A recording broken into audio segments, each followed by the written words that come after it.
how to create a Discord group. If you want to create a Discord group that is not a server, so Discord group is a different thing, not a Discord server. It's in your DMs, so you can add all of your members that are on your friend list on your group. So let's see how to do it. That first, this is your DM section. So when you're on here, you can tap on this icon right here, this plus icon, and from here you can see all of your Discord friends. So in order to create a new group, just tap on new group. From here you can choose your members or search their names. Like from here you can search their name and choose them like so.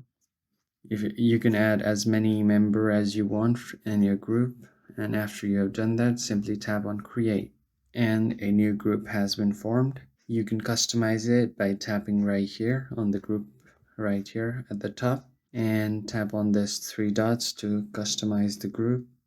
You can add group photo, group names, and everything.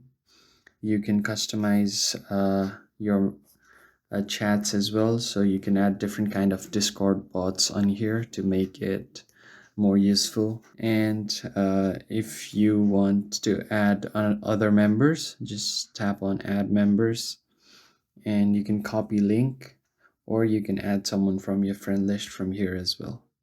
I hope this video was helpful. See you on the next one. Thank you for watching.